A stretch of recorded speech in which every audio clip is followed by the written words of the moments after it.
Bonsoir. Jour J-17, la commission électorale indépendante est à pied d'œuvre à quelques jours de la prochaine présidentielle. Distribution des cartes d'électeurs, séminaire sur le mode opératoire. L'institution est en charge de l'organisation des élections s'active pour tenir les délais légaux impartis. On fait le point tout à l'heure dans le Live Actu.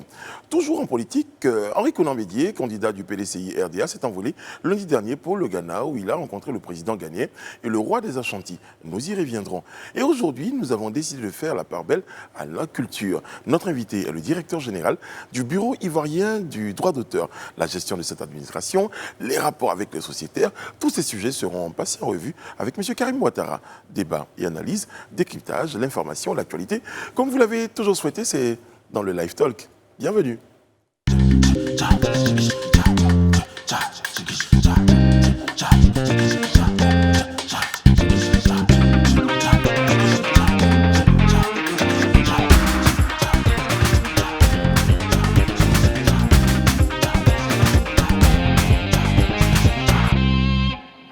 J'avais dit oyé, oyé hier, je le dis oyé, oyé. Il y a une petite envolée vocale. Bonsoir la team, comment ça va monsieur, dame? Très bien. Très bien. Ça se passe bien. Et toi-même? Ça va très bien, comme vous pouvez le constater. Et quand je vous vois autour de cette table, je ne peux que me réjouir d'avoir à mes côtés des journalistes et chroniqueurs avec autant de talent. Je peux que me dire oyé. Qu'est-ce que tu as mangé ce soir? À ce propos, je consigne de ne pas. Voilà, depuis un moment, sous peine de. Je ne vous dirai pas quoi.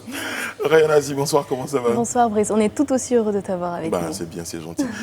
Vous avez toujours cette petite phrase-là qui m'adoucit. C'est ça. Voilà, on a parlé de la fourmi qui pique, donc ça commence toujours comme ça. Ouais, en douceur. Moi, je me méfierai. Et les bleus, les internautes et les téléspectateurs ont bien aimé votre passage d'hier sans lunettes. Voilà. D'accord, ok. Le retour que nous avons reçu, elle a de jolis grands yeux. Ah, c'est gentil, c'est gentil. Ça me fait plaisir. Et puis bon, on va continuer, on va essayer de le faire sans lunettes. Il ne faut pas te faire mal non plus.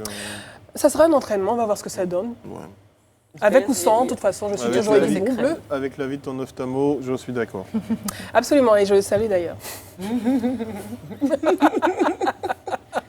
Sophia Aïda, bonsoir, comment ça va? Always. Ça va bien? Great.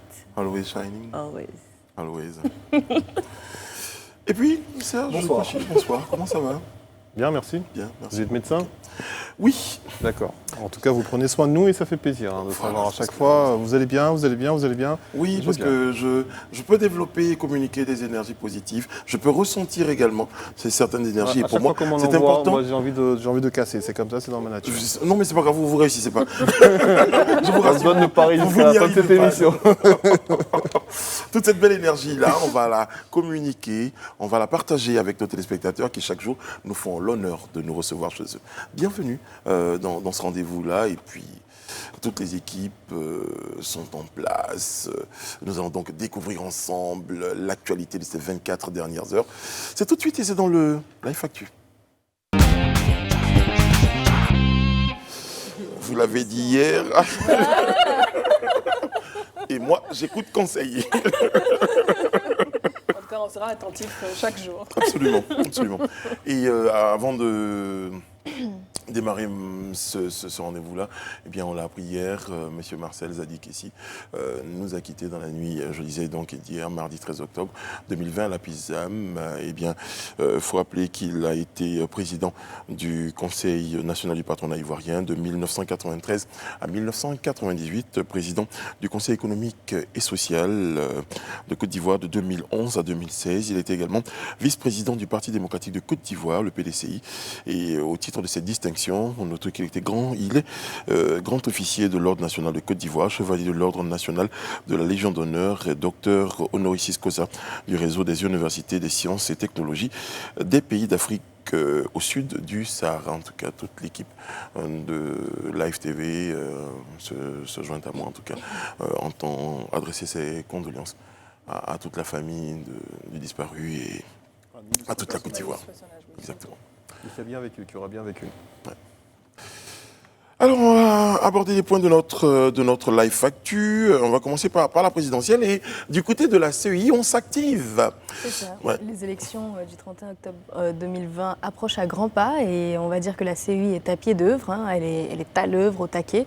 Et alors cette préparation se fait en 2 principales phases, hein. Donc je vais énumérer la première et puis je laisserai à Sophie le soin d'y aller pour la deuxième. Donc la première, c'est surtout la distribution des cartes d'électeurs qui a débuté aujourd'hui même, donc mercredi 14 octobre 2020, sur toute l'étendue du territoire national et même à l'étranger, donc dans les 18 pays retenus. Et ça se passe dans tous les lieux de vote. Alors l'opération va s'étendre jusqu'au mardi 20 octobre 2020. Alors les retraits vont se faire tous les jours de la semaine, du lundi au dimanche, de 7h30 à 13h et ensuite de 14h à 17h30, donc 8 heures par jour. Donc c'est 7 495 082 électeurs répartis dans 10 815 lieux de vote qui sont concernés par cette opération de 56 heures en 7 jours. Alors, quelques critères quand même, quelques dossiers à fournir pour pouvoir retirer ces cartes d'électeurs. C'est pour ceux qui se sont, on va dire, fait enrôler en Côte d'Ivoire, il faudra se munir de la CNI, donc de la carte nationale d'identité, de l'attestation d'identité, du certificat de nationalité et du récépissé d'enrôlement délivré par l'ONESI et l'ex-ONI. Alors, quant aux électeurs qui sont inscrits à l'étranger, ils devront présenter l'un des documents administratifs suivants, la carte consulaire, le passeport biométrique ou la carte nationale d'identité. Donc vraiment la CEI compte vraiment sur le civisme, hein, comme ils le disent, de tous et de toutes pour une opération dans un climat apaisé, dans le strict respect des mesures barrières contre la pandémie à Covid-19 qui existe toujours. Oui, absolument, faites bien de le dire. Edith Brou. Surtout, pardon. Aïda. Non, mais c'est bien parce qu'elle avait préparé le passage de parole, donc je me suis un peu perdu. Alors. Un petit peu. Alors oui, donc justement dans ce processus, la CEI a organisé un séminaire sur le mode opératoire et les dispositions opérationnelles ce 13 octobre. Ce séminaire était basé vraiment sur l'organisation du scrutin présidentiel du 31 octobre 2020. Devant des ambassadeurs accrédités en Côte d'Ivoire, des représentants des candidats, des organisations professionnelles de journalistes et du système des Nations Unies, le président de la CEI, Ibrahim Koulibaly Coulibaly, a déclaré que la CEI est prête techniquement pour organiser le scrutin présidentiel donc ce 31 octobre 2020. Répondant ainsi à ceux qui disaient le contraire, voilà. Ou qui penseraient le contraire.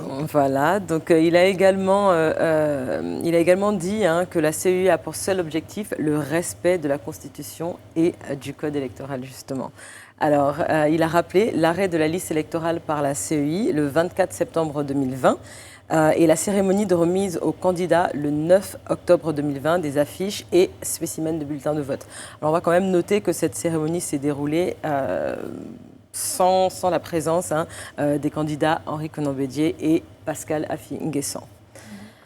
Et donc, juste pour information, parce que tu le disais tout à l'heure, selon donc la CEI, l'ouverture de la campagne électorale pour le scrutin présidentiel du 31 octobre 2020 serait donc prévue pour le jeudi 15 octobre à minuit et la clôture le jeudi 29 octobre 2020 à minuit, soit une durée de 15 jours.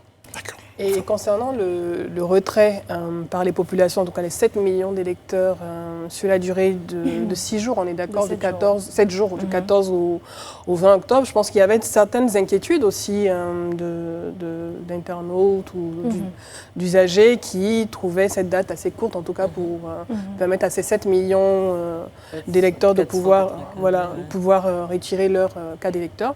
Et je pense que la CEI a répondu à cette crainte en précisant également que pour ceux qui n'auraient pas la possibilité dans ce délai d'une semaine de pouvoir avoir cette possibilité de retirer leur carte d'électeur directement sur les lieux, dans les bureaux de vote le jour J. Donc, pas d'inquiétude. J'avais posé la question, ils m'ont répondu. Pas d'inquiétude, vous pouvez récupérer également vos cartes d'électeurs directement sur le lieu de vote. Si vous n'avez pas le temps d'aller faire le rang pour récupérer votre carte. Ça fera le jour du vote, ça fera 2 rangs. En fait, il ne faudrait pas que ce soit dans le même rang de ceux qui doivent aller voter pour que ça retarde encore les choses.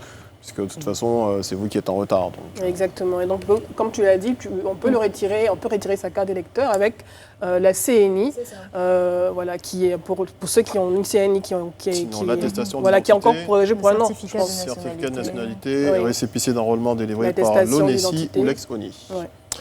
D'accord. Bon, et puis, toujours sur le terrain, il y a d'autres s'activent, hein, cette fois, c'est au niveau du PDCI. Bref, séjour au Ghana du président Henri Konan Bédié. Effectivement, un séjour éclair, un bref séjour, une visite diplomatique, on va dire, pour Henri Konan Bédié, qui s'est déplacé à la veille, en tout cas, du démarrage officiel de la campagne électorale, qui s'est envolé ce lundi 12 octobre à bord d'un avion affrété par les autorités ghanéennes. Donc, il a rencontré le président Nana Akufo-Addo, qui est par ailleurs président en exercice de la CEDEAO. Il s'est rendu également à Kumasi, la deuxième plus grande ville du Ghana. Sur le coup, il faut prononcer Kumasi. Kumasi, mon frère. Kumasi, la deuxième plus grande ville du Ghana et capitale du royaume Ashanti.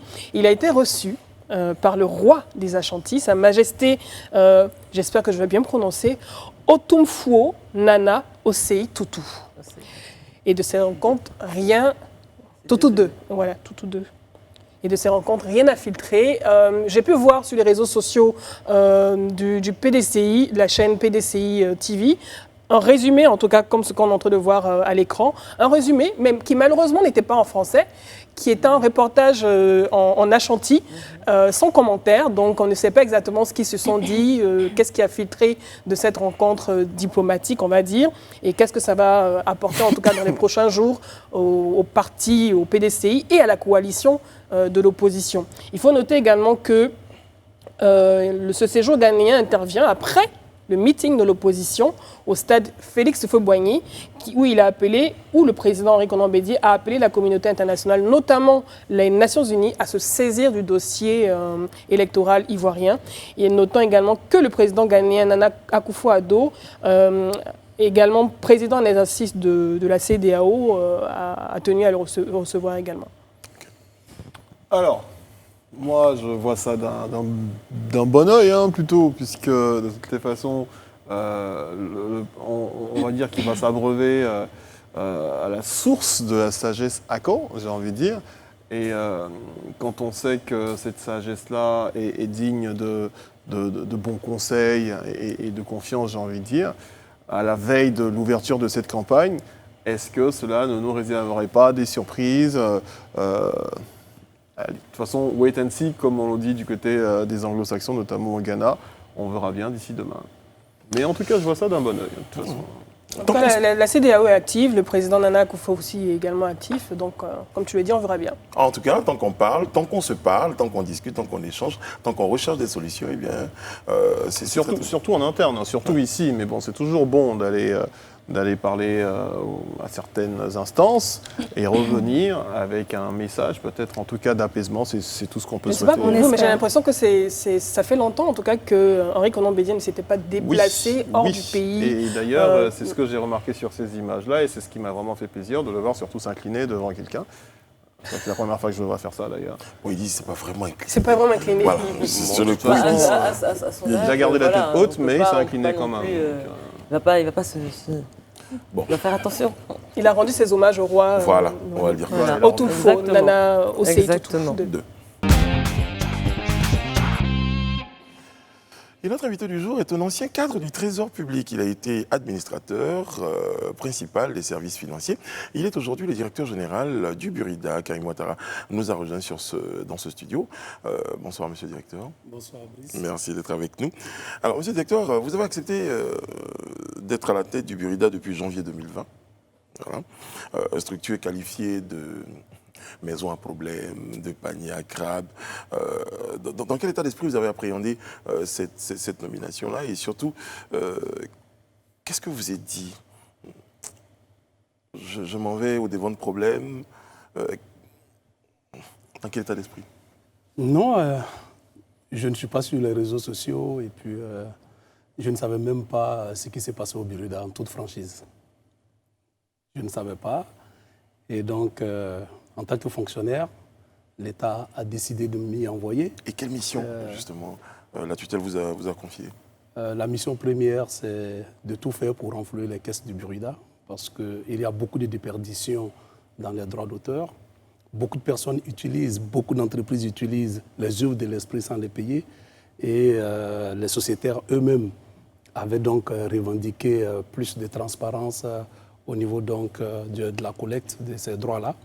Et quand l'État m'a demandé de venir aider par mon métier d'agent du Trésor public à renflouer donc les caisses, je n'ai vraiment pas trouvé d'inconvénient. C'était un nouveau challenge pour moi. Et c'est quand je suis allé sur le net pour voir exactement le Burida, c'était quoi, que j'ai vu qu'il y avait une crise. Mais bon, comme je suis chanceux, je pense que je suis arrivé à un moment où la crise s'était totalement estompée. Et donc, je n'ai pas de mérite particulier. Et M. Karim Ouattara, quelle est l'atmosphère actuelle au Burida? Comment avez-vous participé au règlement de cette crise dont vous parlez? Je n'ai pas participé. Je suis arrivé au moment où le ministre de la Culture avait mis en place donc, de nouveaux organes. Donc, j'ai expliqué ma vision aux organes. J'ai défendu mon plan d'action stratégique. Le conseil de gestion et de restructuration a trouvé qu'il était pertinent. Je l'ai défendu au cabinet. Le cabinet a estimé qu'il était pertinent. Et donc, la voie m'a été ouverte pour le mettre en place. Et bien évidemment, dans ce plan d'action, en son axe stratégique 3, j'ai mis l'accent sur la réconciliation entre le Burida, ou la réconciliation du Burida avec tous les partenaires que sont la société elle-même, les pouvoirs publics, les artistes, et puis bien évidemment tous ceux qui concourent, les utilisateurs qui utilisent massivement nos œuvres. Donc il y a des actions qui sont menées et donc nous essayons d'être plus proches donc, de toutes ces personnes-là pour leur expliquer véritablement ce que c'est que le droit d'auteur qui reste à ce jour largement méconnu de même les professionnels qui l'utilisent. Et donc aujourd'hui, comment se porte concrètement le Burida? Très bien. Très bien, mais encore, surtout, enfin, à tous égards, tout va bien. Tout va bien parce que... C'est calme, mais est-ce que tout va bien? Le baromètre pour peut-être juger de la santé du Burida, c'est bien évidemment s'il n'y a pas de crise, puisque c'est à la suite d'une crise que je suis arrivé. Donc s'il n'y a pas de crise, j'estime que tout va bien. Tout va bien parce que aussi ceux qui sont dans le conseil sont les représentants de toutes les tendances qui étaient hier en palabre. Donc toutes ces personnes-là sont là pour apporter également leur concours à la mise en œuvre de ce plan d'action, à la mise en œuvre de tout ce qui peut permettre au Burida d'être performant. Bien, mais est-ce qu'aujourd'hui tout le monde est satisfait? Tout le monde, le Burida fait 8200 sociétaires, 8200 artistes, de tout art confondu. Évidemment que les 8200 ne peuvent pas être tous satisfaits. Mais je pense que si les spécialistes des médias qui sont sur les réseaux sociaux et autres, et même dans les journaux, à la télévision, bon, si alors, les réseaux sociaux, c'est elle. Hein, voilà. Si ils ne se plaignent pas, si les artistes ne se plaignent pas outre mesure, je suppose que bon, ben, ça va. Vous avez relevé, vous avez souligné tout à l'heure comme un peu avant, le manque de communication existant entre les sociétaires et leur institution. Vous parliez également de cette accalmie que vous avez instaurée aujourd'hui à travers toutes ces actions que vous êtes en train de mener. Est-ce que vous affirmez, est-ce que vous confirmez que le manque de communication est un des problèmes qui étaient liés à ces crises au Burida? Comme je l'ai dit, je n'ai pas vécu cette crise. Et honnêtement, je n'ai même pas lu sur la crise, sauf quand j'ai été nommé. Je comprends qu'à un moment donné, si le dialogue est rompu, vous allez tous deux vous cogner les têtes. Donc, je suis convaincu que le conseil actuel, qui est composé en majorité des belligérants d'hier, qui se retrouvent et qui doivent regarder dans une même direction, évidemment qu'ils ont eux-mêmes intérêt à mettre balle à terre. Sinon, ils ne vont pas avancer. Et chacun a compris qu'il fallait mettre balle à terre. Il y a des reproches qui avaient été faits. Et nous essayons de tenir compte de ces reproches-là pour amener l'artiste lui-même à être réconcilié ou à se réconcilier véritablement avec sa maison. Parce qu'il ne savait pas réellement aussi les attributions et les missions de sa maison. Lui-même, artiste, il ignorait souvent ses droits. Il ignorait souvent ses droits. Vous avez des artistes qui vont aller à un concert, ils ne signalent pas cela au Bureau. Vous prenez votre cachet, mais le fait d'avoir rendu votre prestation publique, alors que vous, quand vous partez, que c'est un playback, les musiques qui sont jouées, c'est des enregistrements. Vous avez votre cachet, mais vous n'êtes pas le seul auteur. Ou vous n'êtes pas le seul ayant droit de l'œuvre. Si vous n'avez pas signalé cela au Bureau afin que nous partions recouvrer le droit des autres, évidemment que lorsque nous allons faire les répartitions sur les séances occasionnelles, vous n'aurez rien, mais tous ceux qui ont participé à la mise en œuvre de l'œuvre et qui a été exploitée publiquement, eux aussi n'auront rien. Monsieur le directeur, sur ce point justement, mais les organisateurs de spectacles payent quelque chose au Bureau? Ils ont l'obligation de payer. Donc vous savez qu'il y a un concert qui va se dérouler à telle date. Au niveau de votre organisation interne, vous pourrez même avoir le déroulé de ce concert-là pour savoir qui sont ceux qui doivent prester. Pourquoi attendre obligatoirement que l'artiste vous dise qu'il doit aller prester? En Côte d'Ivoire, surtout, nous sommes dans les périodes électorales. Il pourra avoir 20 ou 30 concerts, ou 50 ou 60 concerts.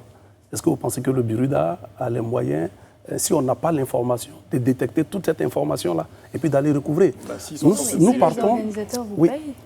les organisateurs ont l'obligation parce que nul ne peut organiser un événement public où il va diffuser des œuvres de l'esprit sans avoir l'autorisation préalable donc il y a du justement Bureau. un moyen de retracer ces concerts-là. Le moyen de retracer, c'est a posteriori. Entre-temps, l'organisateur, il a déjà eu son blé, il est parti. Il n'y a pas que les concerts. Quand vous invitez à un mariage un artiste, si nous n'avons pas l'information. On aura l'occasion d'en parler de cette disposition-là, des baptêmes, des mariages, des anniversaires. Monsieur le directeur, vous arrivez, la première mission qu'on vous assigne, c'est Monsieur Karim Ouattara, allez-y, renflouez les caisses, faites rentrer de l'argent. Et chanceux que vous êtes, vous commencez à faire rentrer de l'argent. Vous dites, le problème, c'est un problème de communication. Est-ce qu'en vrai, ce n'est pas un problème d'argent? Parce que j'ai l'impression que depuis que l'argent rentre un peu plus, les gens se plaignent un peu moins. Non, bon, est-ce que l'argent rentre même un peu plus? Parce que vous savez que nous sommes le secteur qui est le plus sinistré par la Covid. Le monde des arts est resté sans spectacle, sans rien, pendant 5-6 mois. Oui. Ceux qui sont les grands contributeurs, les maquis, les bars, les hôtels et autres sont restés fermés. Nous avons dû renoncer à 3 mois de nos perceptions. Mars, avril, mai, au niveau donc des maquis et bars, au niveau des maquis et restaurants. Mais également, au niveau des bars, c'est 5 mois, puisque les bars n'ont ouvert que fin juillet. C'était les derniers d'ailleurs. Début août. Et pas tous d'ailleurs. Voilà, on n'a pas tout eu. Et vous savez aussi que, puisque l'Ivoirien lui-même, ou tous ceux qui vivent en Côte d'Ivoire, ne comprenaient pas le droit d'auteur, c'est ce que nous faisons aujourd'hui en voulant expliquer, en voulant sensibiliser. Ils ne savent pas que quand vous avez un téléviseur dans votre bureau, à partir du moment où votre bureau est considéré comme un espace public, un lieu public, le téléviseur que vous avez, qui diffuse soit des informations, de la musique et autres, ou des films, vous devrez payer un droit d'auteur à cela. À quel moment est-ce que mon bureau, que je considère comme étant un espace privé, devient un espace public? À quel moment est-ce qu'un espace devient public? L'espace devient public, l'espace privé, c'est chez vous à la maison. Mais qu'est-ce qu'il y a des critères? Le bureau, c'est pas chez vous. Il y a des personnes qui visitent à la maison, vous savez. Mais bon, si votre bureau est à la maison et que vous acceptez de recevoir tout le monde chez vous à la maison, vous prenez tout ce risque. Et autres. C'est combien de personnes? À partir de combien de personnes est-ce qu'on considère qu'un endroit est public? Il n'y a pas de nombre de personnes. Il n'y a pas de nombre de personnes. Si je suis avec mon époux, oui. Le Bureau est en droit de venir chez moi et de me demander de payer? Non, parce que vous êtes dans votre cadre... la musique? Non, parce que vous êtes dans votre cadre familial, privé familial. Absolument. À partir de ce moment, le contrat qui vous lie aux créateurs, aux auteurs, c'est un contrat qui vous permet d'exploiter dans votre cadre privé, familial, ces œuvres. En dehors de cela, si vous les projetez de manière publique, vous organisez un anniversaire chez vous à la maison, vous invitez des personnes extérieures, si c'est dans votre salon, vous payez. Mais c'est toujours dans le cadre privé, monsieur Karim Ouattara. Non, le cadre privé, de ce point de vue-là, c'est la famille. C'est la famille. Mais comment un agent du Bureau qui vient chez moi peut identifier que celui-là n'est pas mon cousin, celui-là n'est pas mon père et celui-là est mon collègue de bureau? Nous faisons de la sensibilisation parce que nous sommes convaincus, si vous-même vous êtes convaincu que l'artiste vit de ça et que si vous ne payez pas, cet artiste-là ne va plus vivre, que la musique ivoirienne ou le cinéma ivoirien ou la littérature ivoirienne va mourir, vous serez assez raisonnable. Mais est-ce qu'il y a la pour vous en bonne foi de acquitter. tout un chacun?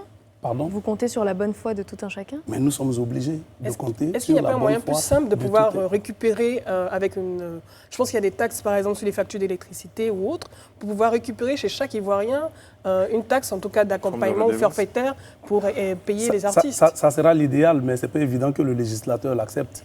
Parce que le droit d'auteur, c'est un produit, c'est une marchandise. Pour revenir à ma C'est question, une justement, et marchandise. pour vous voyez, emboîter c'est ça la difficulté. Pour vous emboîter le pas, monsieur le directeur, quand vous parlez du législateur, comment est-ce que moi, conscient du fait qu'un artiste doit vivre de son œuvre d'esprit, je peux savoir que mon espace devient public? Est-ce qu'on a légiféré sur cela ou est-ce que vous avez des informations à passer pour que toute la population se dise que, bon, à partir de 2, 3, 4 personnes qui rentrent dans mon bureau ou dans ma maison, ça devient quelque chose de public et il faudrait que je puisse payer au Burida? Dans un premier temps, quand vous n'êtes pas chez vous à la maison, que vous avez une société, vous avez un bureau, la société, déjà, c'est un espace public. La D'accord. société, c'est un espace public. Donc, si vous avez un écran dans votre bureau ou au hall, dans le hall de votre société, c'est un espace public. À partir de ce moment, nous vous sensibilisons pour dire que le fait de présenter toutes ces œuvres et autres qui vont passer, il n'y a pas que les écrans, même les tableaux. J'ai vu des tableaux dans les bureaux. Les tableaux. Les tableaux que vous avez ici à la télévision, lorsque nous venons pour signer le contrat avec vous, on va regarder, vous diffuser. Ça, c'est de 1. De 2, vous avez des écrans. De 3, vous avez des tableaux et autres. On va tenir compte de tout cela. Les tableaux, monsieur le directeur, je peux considérer que c'est de la publicité que je fais à l'artiste. Ah non, Et Ah il est non. censé même me payer moi si je diffuse ces tableaux à la télévision, alors que je les ai achetés. non, vous avez votre tableau. Nous sommes dans un studio. Dans les bureaux, il y a un tableau. Quand quelqu'un rentre, vous pouvez lui dire quelque chose, il ne va même pas regarder. C'est le tableau seulement, il regarde. Oui. Et puis il s'extasie. Et il voit la Ah oui. signature du peintre Donc, et il ira voir le peintre. Et donc ce tableau-là, vous l'avez exposé publiquement. Ce n'est pas le contrat qui vous lie quand vous achetez un tableau avec quelqu'un. Le contrat qui vous lie, il dit de l'exploiter dans votre cadre privé familial. Si vous devrez l'exploiter en dehors, vous devrez absolument verser quelque chose à l'artiste. Et même si vous devrez revendre ce tableau, le tableau il doit être déclaré forcément au Burida. Si vous devez revendre ce tableau, il y a une commission qui doit être reversée à l'artiste, Monsieur Karim comme les Ouattara, joueurs. est-ce qu'il y a concernant les œuvres d'art plastique ou visuelles oui. qui sont censées être vues et affichées parce qu'on les achète, donc on les met dans un cadre privé pour Oui. pouvoir les admirer, les apprécier. Oui. Est-ce que quelqu'un qui achète un tableau pour décorer sa maison ou son environnement, est-ce que quelqu'un qui a déjà acheté cette œuvre doit obligatoirement payer encore une taxe au Burida? Où est-ce que vous avez vu Non, ce non. modèle à Non, l'étranger? non, Est-ce non. qu'un modèle pareil existe à l'étranger? Tant que le tableau est exposé chez vous à la maison, il n'y a pas de problème à cela. Oui, ça on a compris. Enfin, je pense Si que vous la définition du cadre, si vous privé, l'exposez dans votre bureau, si vous l'exposez dans votre Il n'est bureau, plus dans le cadre. dans le hall, il n'est plus chez vous à la maison. Et Moi, ce que concernant les j'aime- musées et les galeries, Mais par exemple. toutes les galeries payent, tous les musées payent. Moi, ce que j'aimerais savoir, c'est est-ce Oui. que les gens comprennent vraiment ça? Est-ce que jusque-là, les gens viennent payer? Est-ce que Non. ça a du on résultat? va organiser les débats, s'il vous plaît, vous voulez bien. On va revenir, à ce qui a été fait. Donc, monsieur le directeur, aujourd'hui, l'un des problèmes au Burida, c'est bien cette répartition, cette clé de répartition. Parce qu'à la base, on a dit, les artistes, peut-être certains ne comprennent pas bien cette clé de répartition. C'est peut-être pourquoi on entend des éclats de voix. Est-ce qu'aujourd'hui, c'est vraiment le problème du Burida, la clé de répartition de ces droits-là? Il y avait plusieurs problèmes. Il y avait d'abord le problème de la collecte. Les artistes estiment que le potentiel de clients ou des utilisateurs est au moins de 100 000 utilisateurs en Côte d'Ivoire. Quand on compte les maquis, les bars, les restaurants, les hôtels, les entreprises privées qui ont Les radios, les télés. les radios, les cliniques, tout ce monde-là, quand on l'estime, il doit être plus de 100 000 selon les artistes. Le Burida avait 12 000 utilisateurs. Les artistes estiment même que seulement à Yopougon, on a plus de 12 000 restaurants, bars, maquis et autres. Vous voyez, donc il y avait déjà ce premier problème. Le second problème, c'est le problème de la confiance qui existait dans le système de répartition. Mais évidemment, nous sommes en train de faire un travail là-dessus pour rendre cela beaucoup plus transparent. Nous sommes en train de mettre en place un logiciel de gestion intégré, un ERP. Le marché a été lancé, l'appel d'offres, conduit donc par la direction des marchés publics. Et hier même, il y avait la shortlist, les 3 entreprises qui ont été retenues in fine, qui devraient donc faire leurs propositions financières. Les propositions techniques sont déjà achevées. Au plus tard, le vendredi, le processus sera pratiquement achevé et on saura qui va mettre cette solution en place. Mais cette solution permettra aux artistes, partout où ils sont, à un instant bien précis de savoir exactement, depuis le début de l'année ou bien depuis le début du mois, combien de fois leurs œuvres ont été utilisées publiquement ici en Côte d'Ivoire et combien cela leur a rapporté. Et donc, c'est ce système d'information sur les œuvres et de répartition qui était jugé peut-être non convaincant, non fiable par les artistes. Mais bon, nous essayons de leur expliquer le mécanisme, comment ça évolue. Comme je l'ai dit, si votre œuvre n'a pas été exploitée publiquement, vous n'avez pas de revenus, même si vous êtes la plus grande star. Si vous avez chanté pour les musiciens, vous avez chanté une œuvre, un morceau. Si ce morceau, durant le mois ou bien durant l'année, n'a pas été chanté publiquement quelque part, vous n'aurez rien.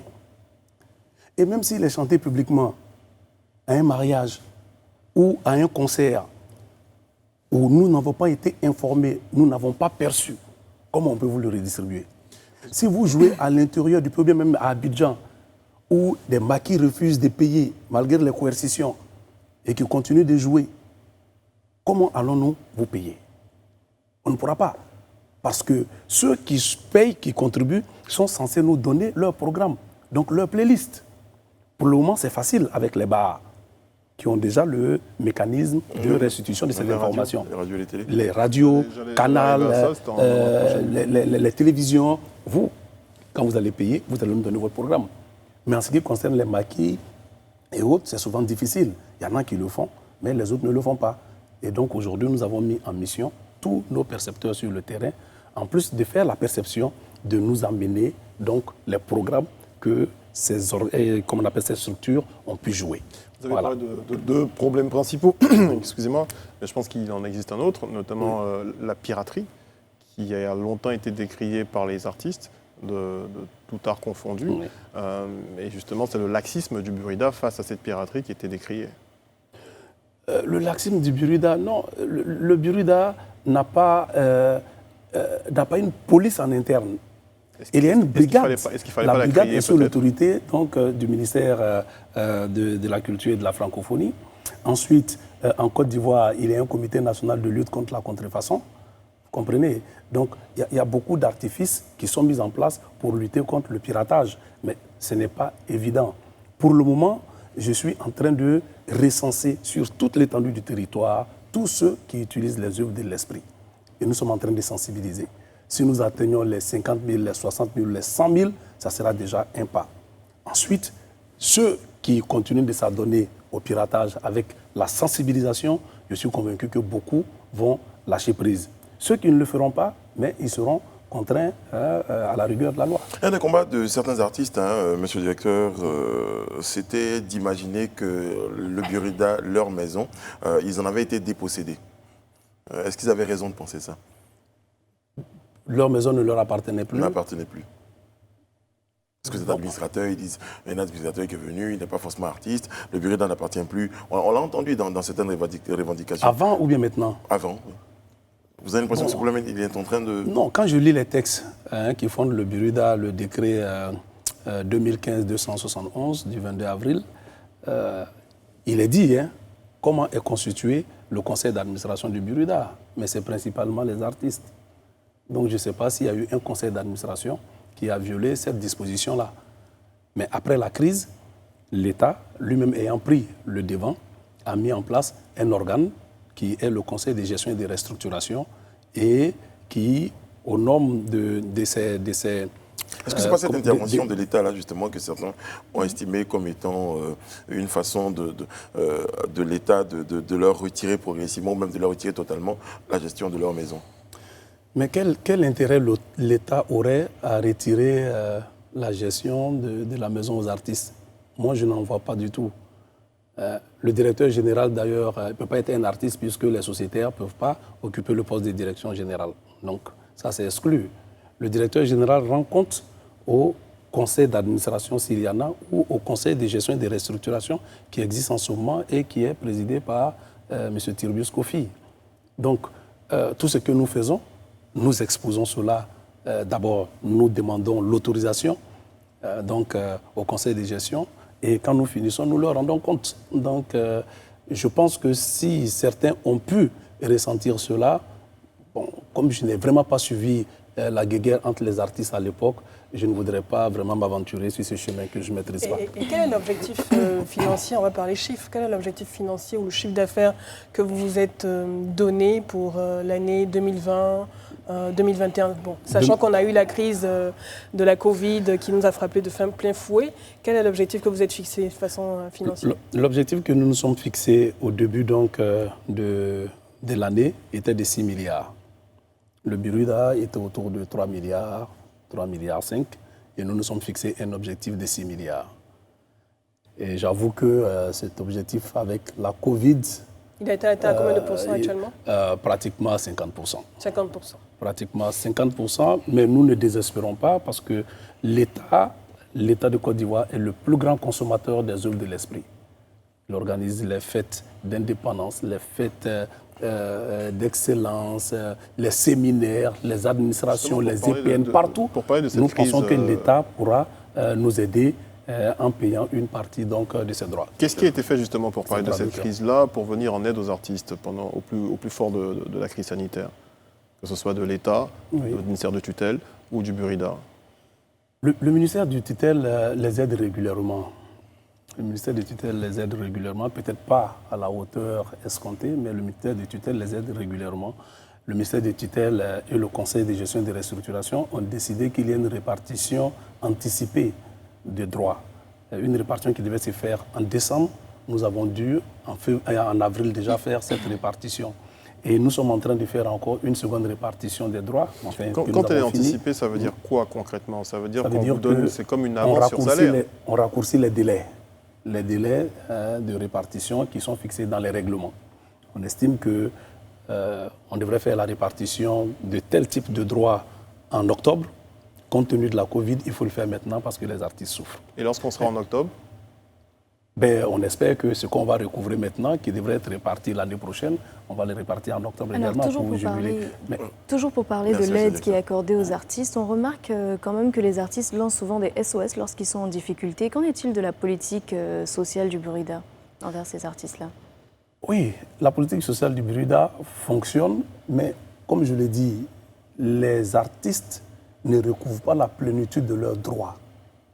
Donc, du coup, le peu qui est collecté ne peut pas suffire à mettre en place une politique sociale efficace. Ce n'est pas possible. Vous avez dit combien de sociétaires? 7 000 8200 8200 pour 6 milliards de chiffre d'affaires. Mais les 6 milliards, c'était prévu. Alors, bon, pour si l'instant, on va dire 3 milliards 5, oui, voire 4 milliards maximum, oui, pour 8000 sociétaires. Oui. Les artistes ne peuvent pas vivre convenablement? C'est pas évident. C'est pas du tout évident parce que vous ne pouvez pas faire une répartition, une division euclidienne là-dessus. C'est au mérite. Comme je l'ai dit, si vous êtes un artiste dont les œuvres ne passent pas, vous n'avez rien.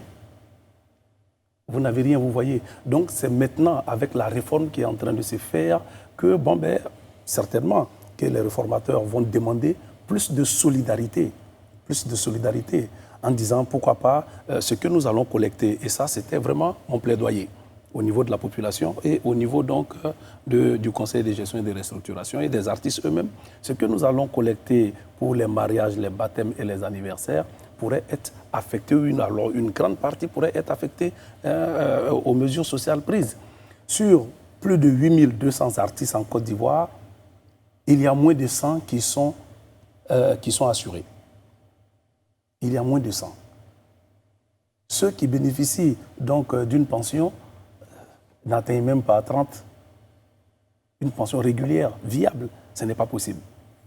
Donc le ministère a pu donc aider à la prise en charge de leurs problèmes par le fonds d'appui au secteur informel, le fonds d'appui aux acteurs du secteur informel, Et donc, c'est plus de 750 artistes qui ont bénéficié de 300 000 francs d'aide. Et également, nous avons fait les répartitions anticipées. Le ministère même avait donné une enveloppe de 70 millions en nature, donc en vivres et autres, qui leur ont été répartis. Et le ministère continue à travers ces différents fonds de leur apporter souvent des aides individuellement. Et qu'est-ce qui est fait par le Burida pour éviter que les taxes qui sont perçues sur le terrain ne soient détournées? Nous avons formé nos percepteurs dans un premier temps et nous leur avons fait prêter serment pour accroître donc la pression de la loi sur leur tête et les appeler à une probité sans faille. Nous sommes en train de mettre des mécanismes de collecte électronique pour avoir l'information sur la collecte en temps réel.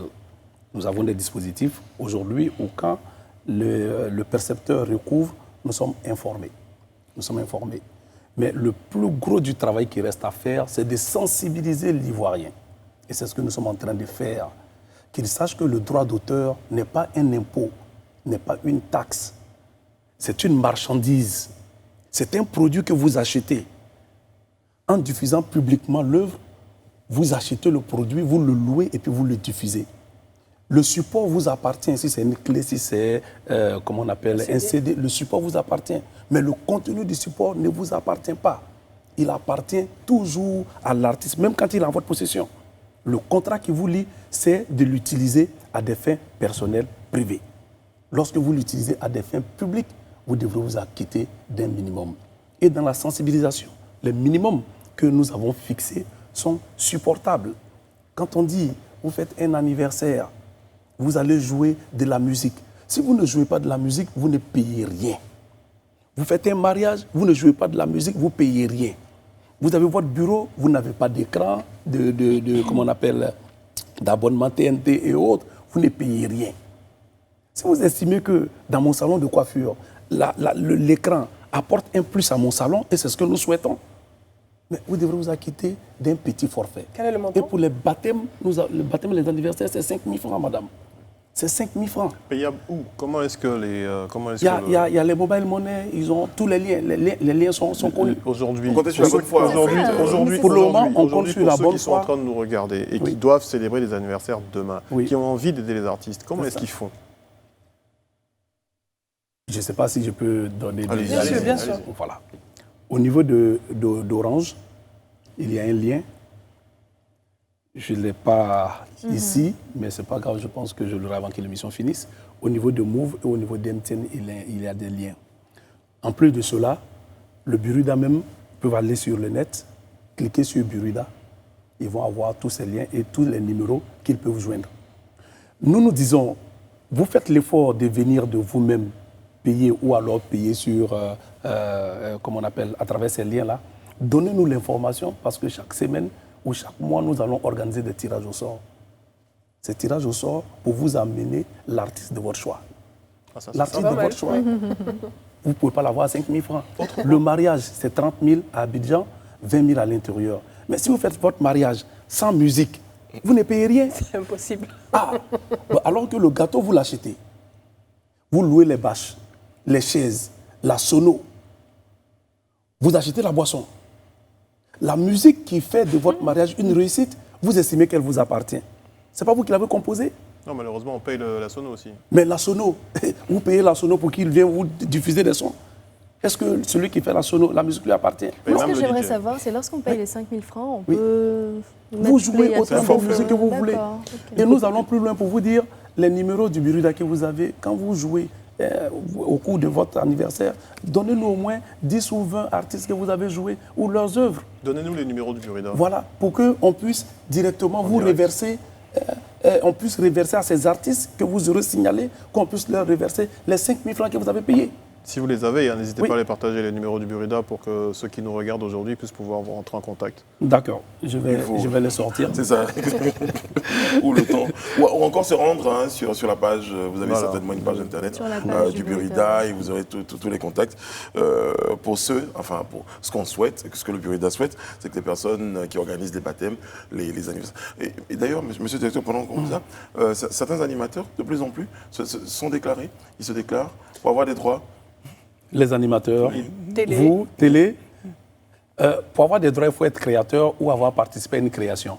Mais évidemment que Live TV, vous créez des émissions, vous créez, vous produisez et autres. Donc, vous pouvez être membre du Burida. Et donc, si vous êtes membre du Burida parce que l'entreprise a créé et que vous avez participé, certainement que l'entreprise va vous déclarer et vous consentir une partie de ses droits. Très bien. Un statut visé? Information. Just to know. Et j'ai une autre allez-y, une question. dernière avant de terminer Parlons cette de émission, télévision, dites-vous. parlons de chaînes de télévision. Déjà, Oui. Quelle est la place, en tout cas la manne des chaînes de télévision dans le budget du Burida en termes de pourcentage? en principe, les télévisions devraient être au moins à 30%. Dans le budget du Quand je Burida. parle de télévision, je parle de Canal, je parle d'RTI, je parle de Live TV Et autres. et autres. Voilà. En principe, c'est au moins 30%. Et le ministère, votre ministère de tutelle, est-ce qu'il vous affrète un budget Non, chaque année? Non. Aucune Aucune participation, subvention. aucune subvention. Aucune subvention. Donc vous comprenez que l'Ivoirien doit aider son artiste, sinon ce dernier-là va mourir. Mais Et c'est ce qui arrive. C'est juste qu'il faut avoir de la traçabilité. Moi, je pense, et C'est ça, je ça. le propose vraiment Oui. pour terminer. Est-ce que vous n'allez peut-être pas réfléchir à une solution, notamment par rapport à ce logiciel de gestion intégré, Oui. pour que l'artiste puisse également aujourd'hui, sur son téléphone, voir tout ce qui a été récupéré comme droit sur ses chansons, sur les diffusions au niveau des radios, au niveau des maquis, au niveau des bars, pour qu'il sache, même avant de venir à la fin du mois, combien est-ce qu'il doit toucher. Ça doit pouvoir être possible. Comme ça, il y aura de la transparence et personne ne viendra se plaindre d'une mauvaise gestion. C'est l'objectif de la solution. C'est l'objectif de la solution. Le maquis ABC à Tafiré chez moi joue. Il nous donne sa playlist, il paye. On sait qu'il a joué du Sorongana ou bien il a joué du Bain Pinto et autres. Tout de suite, ce qu'il a payé, une bonne partie va chez ces artistes. Donc c'est en cours. Et donc, oui, et ça va vraiment se faire. D'accord. Si je peux lancer un appel. En quelques secondes, parce qu'on est Oui. en train de terminer cette émission, monsieur le directeur. D'accord. C'est pour demander aux Ivoiriens d'aider leurs artistes en s'acquittant des droits. Les artistes ne sont pas en train de mendier, ils ne sont pas en train de commander. C'est lorsque vous jouez publiquement leurs œuvres que vous avez le devoir de leur verser quelque chose et c'est symbolique. C'est symbolique. Merci, monsieur le directeur, d'avoir été avec nous. Le contact du Burida, c'est Ah le oui 22 41 22 11. Tiens, on se croirait une 22, certaine émission. 22 41 22 11. Voilà, ça va faire plaisir à Serge Kouachi, c'est trop jamais. Je ne sais pas pourquoi il a demandé le numéro. Nous avons été très heureux d'être en votre compagnie. Merci encore une fois, monsieur Ouattara, d'avoir été avec nous. Merci à vous, très chers amis de la Team. Merci à vous, chers téléspectateurs, de nous avoir accueillis chez vous. On vous retrouve demain, ici, sur ce même plateau, pour un moment de décryptage. D'ici là, prenez soin de vous et des autres, et que Dieu vous garde. Amen.